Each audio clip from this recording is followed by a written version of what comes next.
संजय सिंह हैं। एक सूचना संजय जी से पहले दे दें कि लखीमपुर खीरी में 8 में से 7 पे बीजेपी आगे है लखीमपुर खीरी में। तो संजय सिंह, आपको पंजाब के लिए बधाई, चूंकि आप उत्तर प्रदेश के राजनेता हैं खांटी, तो उत्तर प्रदेश के हवाले से सवाल पूछने का एक तरह से जिज्ञासा हो रही है, लेकिन पंजाब को लेकर ही पूछेंगे क्योंकि आपका आज का आपका दिन है। आपकी पार्टी के नेताओं की जो प्रतिक्रियाएं आई हैं शुरू में, राघव चड्ढा और मनीष सिसोदिया जो उप मुख्यमंत्री हैं, कि हम राष्ट्रीय विकल्प बनने जा रहे हैं और इस पर बड़ा जोर था। क्या ये बयान जो है इस चुनाव के नतीजे के बाद लाए जा रहे हैं, या आपकी तैयारी थी पहले से कि ऐसा नतीजा नहीं भी होता तब भी आप दावेदारी करने के लिए कदम बढ़ाना चाहते थे? नहीं, देखिए रवीश जी, लोकतंत्र में तो जब आपको स्वीकार्यता मिलती है, जब आपको दूसरे राज्यों में भी समर्थन मिलता है, उसी आधार पर तय होता है कि आप राष्ट्रीय विकल्प के रूप में स्वीकार किए जा रहे हैं कि नहीं किए जा रहे हैं। और मेरे ख्याल से ये आम आदमी पार्टी के लिए बड़ी उपलब्धि है कि 2 राज्यों में आम आदमी पार्टी की सरकार बन रही है और बनते हुए पूरी तरीके से दिख रही। प्रचंड बहुमत से हम लोग पंजाब जीतने जा रहे हैं। तो कहीं ना कहीं जो अरविंद केजरीवाल जी का मॉडल है, दिल्ली का मॉडल, शिक्षा पर, स्वास्थ्य पर, बिजली पर, पानी पर अभियान चलाकर गांव गांव में केजरीवाल की गारंटी के नाम पर हमने कहा कि हम ऐसा ही मॉडल पंजाब में उतारेंगे।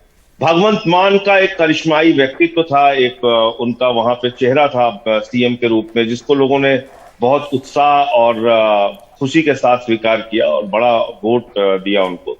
तो मुझे लगता है कि आज की तारीख में जिस तरह से कांग्रेस को पूरे देश में नकारा जा रहा है, जिस तरह से कांग्रेस को पूरे देश में हटा रही है जनता, आम आदमी पार्टी और अरविंद केजरीवाल की स्वीकार्यता और उनके मॉडल की स्वीकार्यता हर राज्य में पहुंच रही है, हर राज्य में बढ़ रही है। इसलिए राष्ट्रीय विकल्प आम आदमी पार्टी बन रही है या राष्ट्रीय विकल्प के रूप में उभर रही है या स्वीकार की जा रही है, इससे तो कोई इनकार नहीं कर सकता। लेकिन संजय जी, यही अरविंद केजरीवाल जी ने गोवा में भी प्रचार किया, उन्होंने उत्तराखंड में भी किया, उत्तर प्रदेश में भी किया। उत्तर प्रदेश के तो खैर आप प्रभारी हैं ही हैं। क्या वजह है कि बाकी 3 राज्यों में आप उस तरह का कोई प्रदर्शन नहीं कर पाए जैसा कि आपने पंजाब में किया? और अगर आप राष्ट्रीय विकल्प बनना चाहते हैं तो सिर्फ 2 राज्यों में, दिल्ली का पंजाब में करके आपको कैसे राष्ट्रीय विकल्प मान लिया है, जब तक कि आप दूसरे राज्यों में भी इसी तरह का प्रदर्शन नहीं करते हैं?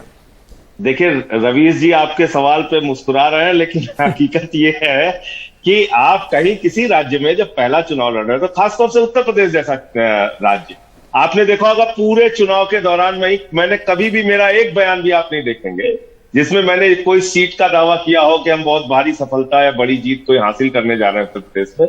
जब इतने बड़े राज्य में हम आ रहे हैं तो यहाँ की चुनौती भी हम जान रहे हैं। जाति और धर्म की राजनीति में जकड़ा हुआ एक प्रदेश, जहां पर आप दिल्ली मॉडल की चर्चा कर रहे हैं, शिक्षा, स्वास्थ्य, बिजली, पानी के मॉडल की चर्चा कर रहे हैं, उसको लोग एप्रिसिएट करते थे, उसकी लोग तारीफ भी करते थे, लेकिन कहते थे संजय जी अगली बार आपको वोट देंगे, इस बार माफ कीजिएगा। तो वो दिख रहा था साफ तौर पे कि इस बार बाइपोलर इलेक्शन था, सपा गठबंधन और भारतीय जनता पार्टी के गठबंधन के बीच में पूरा चुनाव था। और हमारी पार्टी की नीतियों को, हमारी लीडरशिप को, केजरीवाल जी को एप्रिसिएट करते हुए भी लोग वोट देने का मन नहीं बना रहे थे। तो इसको स्वीकार करना चाहिए डेमोक्रेसी में, और एक दिन में ही हमें पूरे हिंदुस्तान में सफलता मिल जाएगी, इस गलतफहमी में भी नहीं रहना चाहिए।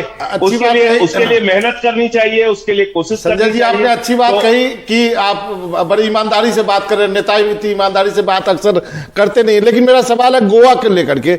गोवा जो है दिल्ली जैसा ही अर्बनाइज्ड स्टेट है, जो वादे आपने पंजाब में किए उस तरह के वादे आपने गोवा में भी किए कि हम इतना पानी फ्री करेंगे, बिजली में इतना यूनिट देंगे।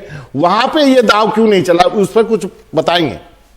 नहीं, देखिए गोवा में बहुत छोटा राज्य है, वहां पर जो पहले से एस्टेब्लिश लीडरशिप है, 40-50 हजार तो वोट होते हैं एक विधानसभा में। 25,000 मान के चलिए, हाँ 25,000, 20,000, 4,000, 5,000 में वहां पे। तो एक तरीके से कह लीजिए कि उत्तर प्रदेश का अगर कोई बड़ी नगर पंचायत है या कह लीजिए कि कोई बहुत बड़ा गांव है, तो उतने बराबर तो वहां पे एक विधानसभा होती है। डायरेक्ट कनेक्ट लोगों का वहां जनता के साथ होता है, वो भी एक कारण रहा। लेकिन मैं कह रहा हूं कि अगर गोवा में आम आदमी पार्टी की 3 सीटें भी आ रही हैं, जो अभी तक देखने को मिल रहा है, तो एक अच्छी शुरुआत है।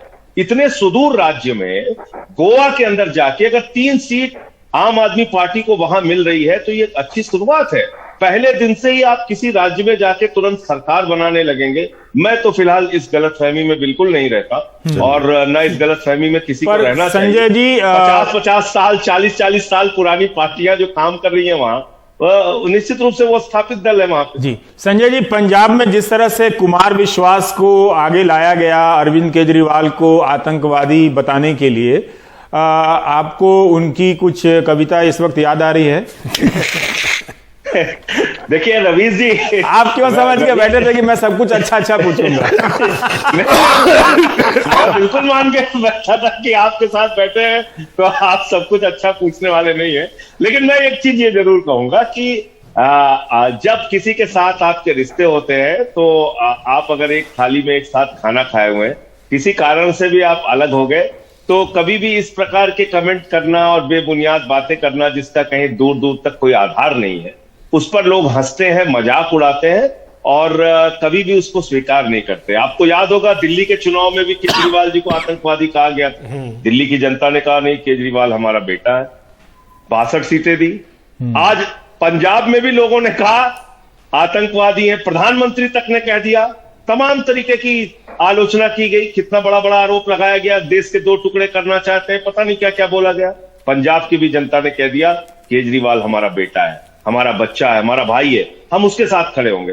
तो इस प्रकार की बातें करके अपने आप को, चाहे वो प्रधानमंत्री जी हो, कुमार विश्वास जी हो, या जिन लोगों ने भी आरोप लगाया, वो सब आज हास्यास्पद साबित हो रहे हैं। और ये साबित हो रहा है कि अगर आप राजनीति के अंदर बेबुनियाद और ओछे आरोप लगाते हैं तो उसको कहीं लोग स्वीकार नहीं करते। संजय जी एक सवाल, चूंकि मैं संजय के लिए इस्तेमाल करता हूं, खांटी नेता है यूपी के, और वो खांटीपन है कि इन्होंने कुमार विश्वास पर देखिए कुछ नहीं कहा। हाँ, वो भी रायबरेली से आते हैं, उससे फिसले नहीं तो बहुत कुछ कह सकते, सुल्तानपुर से। हाँ सुल्तानपुर पर ठीक है, ये मर्यादा बनाए रखिए तो अच्छी बात है कि विरोध भी रहे और ये मर्यादा भी बनी रहे। पर मैं एक चीज जानना चाहता हूं, क्या आपको लगता है कि उत्तर प्रदेश और बिहार जैसे राज्य में धार्मिक या धार्मिकता के स्पर्श लिए मुद्दों के बगैर इस तरह से विशुद्ध स्कूल, बिजली, अस्पताल के मुद्दों से आगे बढ़ा जा सकता है? अखिलेश यादव ने कोशिश जरूर की, हो सकता है कि उनके जैसा आपके पास बैगेज ना हो, पंजाब में आप बाहुबली की तरह नहीं देखे गए, या फिर आपके पास कोई दबंग किसी जातिगत आधार नहीं था, वो एक अलग स्थिति है। पर आपको लगता है कि देश की राजनीति में इसकी राजनीति की जा सकती है? इस जवाब को देने से पहले यह भी ध्यान में रखें कि आपने भी पंजाब में एक तरह से हिंदू असुरक्षा वाले बयान जो इस खांचे में फिट किए जा सकते हैं, दिए हैं।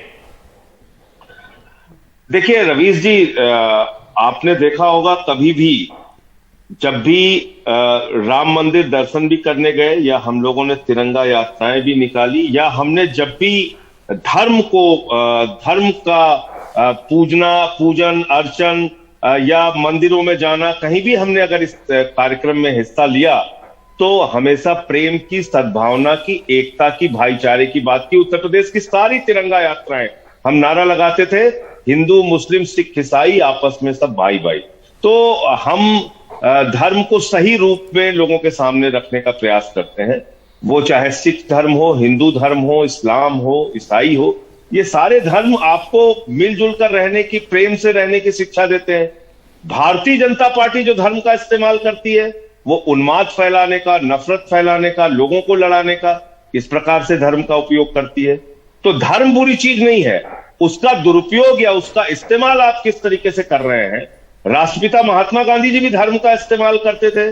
धर्म का इस्तेमाल नहीं कह लीजिए बल्कि उसका सदुपयोग कह लीजिए। वो भी सर्वधर्म प्रार्थना सभा करते थे, वो भी सब नर कर ही परस्पर प्रीति, इस रामचरितमानस की चौपाई में यकीन रखते थे। तो आप धर्म को किस प्रकार से प्रचारित कर रहे हैं, ये बहुत महत्वपूर्ण है। उत्तर प्रदेश और बिहार की बात आपने की, वो सबसे महत्वपूर्ण आपका सवाल था। बहुत बड़ी चुनौती, मैं इसको स्वीकार करता हूं कि यूपी में शिक्षा, स्वास्थ्य, बिजली, पानी, इन तमाम मुद्दों पर राजनीति करना और इन तमाम मुद्दों पर जनता के से परिणाम लेना, या रोजगार के सवाल पे, मुझे लगता है बहुत मुश्किल का काम। लेकिन इसके बगैर तो भला भी नहीं होना है। तो हमारे पास तो कोई विकल्प नहीं है, हम तो इसी की बात करेंगे।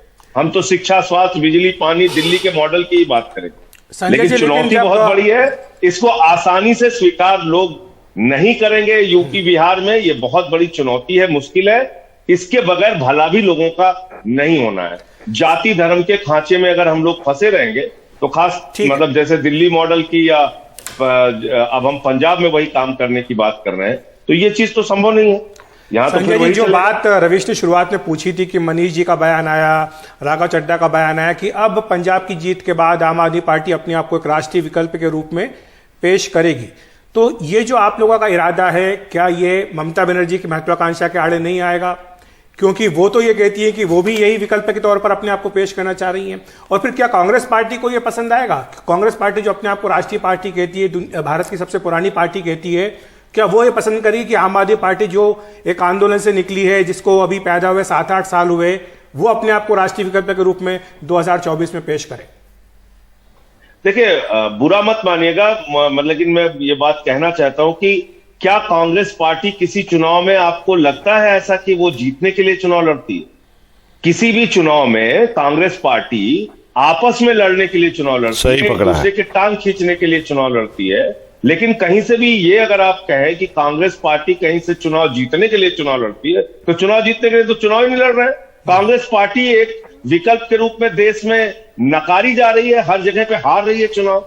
दूसरी बात जो आपने कहा कि ममता बनर्जी जी का सवाल या कांग्रेस पार्टी का सवाल या दूसरी किसी पार्टी का सवाल, कौन स्वीकार करेगा नहीं करेगा ये महत्वपूर्ण नहीं है। जनता अगर स्वीकार कर रही है आपको, जनता अगर आपके मॉडल को एप्रिशिएट कर रही है, उस पर मोहर लगा रही है अपनी, तो ये महत्वपूर्ण नहीं है कि कौन सी पार्टी आपको विकल्प के रूप में मानती है या नहीं मानती है, या वो आपकी लीडरशिप को मानेगी या नहीं मानेगी। आज आम आदमी पार्टी के फुटप्रिंट्स कश्मीर से लेके कन्याकुमारी तक, कश्मीर से लेके उत्तर प्रदेश, बिहार, गुजरात, जहां जहां आप जाएंगे, भले ही आपको कहीं 10 कार्यकर्ता मिले, कहीं 1000 मिले, कहीं 5000 मिले, लेकिन आम आदमी पार्टी का फुटप्रिंट्स, अरविंद केजरीवाल का नाम जानने वाले लोग, दिल्ली के शिक्षा और स्वास्थ्य के मॉडल को एप्रिशिएट करने वाले लोग गांव गांव में मिल जाएंगे, पूरे देश के कोने कोने में मिल जाएंगे। तो स्वीकार्यता तो इस रूप में आगे बढ़ेगी, और इसमें हम लोगों की कितनी मेहनत होती है, हमारे कार्यकर्ताओं की कितनी मेहनत होती है, कितनी हम उसमें अपनी भूमिका निभा पाते हैं, इसके आधार पे ये सारी चीजें तय। आपको बधाई, आपकी नेता को बधाई कि पंजाब में आपको जीत मिली है। आपने अकाली को हराया, आपने कांग्रेस को हराया। मैं थोड़ा संसाधनों पर बात करना चाहता हूं कि क्या 10 साल सरकार में रहने के बाद आम आदमी पार्टी थोड़ी संसाधनों से ज्यादा तुलनात्मक रूप से इस बार लैस थी, या वो इलेक्टोरल बॉन्ड जैसी चीजों पे कुछ अलग नजरिया रखती है कि इसकी वजह से असंतुलन आ रहा है संसाधनों के मामले में? देखिए रवीश जी, संसाधनों का इस्तेमाल तो आम आदमी पार्टी एक ऐसी पार्टी है जिसने 13 के चुनाव में हम ऐलान करके हमने कहा कि भाई इससे ज्यादा चंदा नहीं चाहिए, हमें जितने चंदे की जरूरत थी उतना इस्तेमाल, उतना आपने चंदा दे दिया, और हम उसी संसाधन से चुनाव लड़े 13 के चुनाव में। आम आदमी पार्टी का सफर लगभग आज की तारीख में आप मान लीजिए कि 10 साल का हो गया।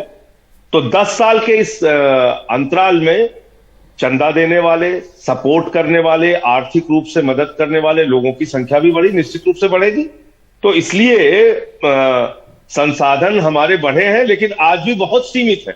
अगर आप मुझसे कहें कि जितने संसाधन हम लोग पंजाब में लगा पाए उतने दूसरे राज्यों में नहीं लगा पाए, क्योंकि अभी उतना हमारा विस्तार नहीं है, या उतने हमारे पास लोगों का चंदा नहीं आता, या हम आर्थिक रूप से अभी उतने मजबूत नहीं है पार्टी के तौर। धीरे धीरे ये और बढ़ेगा। जैसे जैसे हम राज्यवार अपनी पार्टी का विस्तार करेंगे, काम करेंगे, तो लोग चंदा देने वाले, आर्थिक रूप से सहयोग करने वाले भी लोग बढ़ेंगे। हमारे स्क्रीन पर पंजाब के नए मुख्यमंत्री और दिल्ली के मुख्यमंत्री, दो मुख्यमंत्री मौजूद हैं और विक्ट्री साइन बना रहे हैं अरविंद केजरीवाल, भगवंत सिंह मान। तो यूक्रेन में एक कॉमेडियन राष्ट्रपति बने थे और यहाँ पंजाब में एक कॉमेडियन को मुख्यमंत्री बनने का मौका मिल रहा है। तो आज सारे कॉमेडियन जो हैं बहुत हतोत्साहित महसूस करते, वो खुश हो सकते जी हाँ। तो उनकी कॉमेडी आज अच्छी आनी चाहिए कि कॉमेडी किंग बने हैं, और उम्मीद कर सकते हैं कि यूक्रेन जैसी हालत ना हो। बॉर्डर पर ये बड़ी बात है कि राजनीति में जनता ने कम से कम नए फील्ड से लोगों को स्वीकार किया है। वहां जहां बहुत असंभव है, हर रिसोर्स पे किसी घाघ नेता का कब्जा है, स्कूल से लेकर प्लॉट तक में। पंजाब में कैप्टन चुनाव हार गए, पीछे चल रहे हैं। पंजाब की जनता ने पूरा एक तरह से कहें कि ठीक से झाड़ू चला दिया। हाँ, पूरे सब दूर झाड़ू चला कि और ये वो एक जनता वहां की महसूस कर चुकी थी कि अब पानी सर से ऊपर जा चुका है, मैंने बर्दाश्त करने की लिमिट नहीं। तो इस तरह से आपके पास, आम आदमी पार्टी के पास 117 में से 90 सीटें बड़ी बात है। आप ही कह रहे थे कि किसी भी दल ने पंजाब की मुझे नहीं लगता कि इतनी सीटें इतिहास में इतनी सीटें हासिल की हों। तो एक तरह से ये एक बड़ी बात है। हम उत्तर प्रदेश में बुलडोजर का बड़ा नारा चला। जी हाँ। और आलोक पांडे ने शुभम कश्यप से बात की जो अपने सर पे बुलडोजर लेके लेकिन ये जरूर बीजेपी जीत गई है, पर ये जो मेटाफर है, रूपक है, वो थोड़ा खतरनाक है। अगर बुलडोजर का ये मतलब है कि कानून व्यवस्था से फैसला होने से पहले बुलडोजर चला दिया जाएगा, तो बड़ा डरावना मॉडल है। लेकिन जनता ने उसे स्वीकार किया है, बुलडोजर मॉडल को। तो ये देखिए, आप आलोक बात कर रहे हैं। शुभम कश्यप कहाँ से? लखनऊ मध्य विधानसभा। ये बताइए, ये बुलडोजर कहाँ से लगा के आए हैं? ये बिल्डोजर जब से हमारी सरकार विरोधियों पे हाथ पकड़ रही है, उसी समय से अभी ये सर्विस में गया था। 11 तारीख से फिर से बिल्डोजर चलने जा रहा है। उत्तर प्रदेश की जनता को मैं धन्यवाद देना चाहता हूँ, पूरी प्रचंड बहुमत से हमारी सरकार बन रही है और 11 तारीख को योगी बाबा बिल्डोजर लेके सड़क पे। ये बताइए, इस बुलडोजर ने आपके कैंपेन में आपकी पार्टी के कितनी अहम भूमिका निभाई आपके हिसाब से? ये समझिए पूरी भूमिका निभाई है। और मैं जनता को, उत्तर प्रदेश की जनता ने जो भूमिका निभाई है उससे कुछ नहीं है। और भारत में मोदी जी की, योगी जी की ये जो काम किया नेतृत्व में, भारतीय जनता पार्टी फिर से सरकार बनाने जा रही है। Thank you so much. ये बुलडोजर ही सर पर लेकर आ गए। आज चल भी रहा था, लगता है बीच में बैटरी खत्म हो गई उसकी। और एक तरह से नीचे सिद्धार्थ सिंह इलाहाबाद से आगे हैं, कुंडा से राजा भैया आगे हैं। और ये एक अलग ही कुंडा, एक अलग ही उत्तर प्रदेश में एक प्रदेश है कि जहां कोई भी पार्टी जीते हारे राजा भैया ही जीतते हैं। तो वो एक अलग ही इम्यून सिस्टम है डेमोक्रेसी के। इस तरह के आइलैंड्स हमारे देश में जो बने हुए हैं, ये जो बुलडोजर, वहां कोई ना नरेंद्र मोदी फैक्टर काम करता है, ना कोई अखिलेश फैक्टर काम करता है। क्या राजा भैया के खिलाफ बीजेपी ने उम्मीदवार उतारे थे? हाँ। तब भी नहीं, तब भी ये सारे लोकप्रिय आके भी नहीं हरा पाते। वो ऐसा ही होता है। वहां पर बुलडोजर की जो बात चल रही थी रवीश, अभी जो मुख्यमंत्री योगी आदित्यनाथ की एक रैली थी, वहां पर हेलीकॉप्टर से ऊपर से शॉट्स आए थे।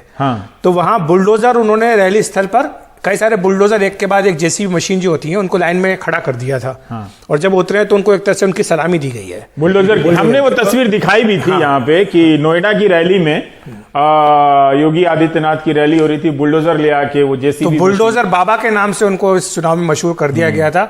मुझे लगता है शायद इसीलिए ये जो कार्यकर्ता है अपने सिर पे बुलडोजर लगा के आए। और बुलडोजर ने भी एक बड़ी भूमिका निभाई। हालांकि आप जो कह रहे हैं कि जब बुलडोजर चलता है तो वो देखता है कि किसके ऊपर चलना है, किसके ऊपर नहीं चलना, उसमें भी बुलडोजर बड़ा चूजी है। लेकिन फिर भी बुलडोजर जो है वो लॉ एंड ऑर्डर का इन्होंने, बीजेपी ने सिंबल बनाया था इस चुनाव में। और इसीलिए शायद वो जो कार्यकर्ता है अपने सिर पे बुलडोजर लगा के घूम रहे हैं।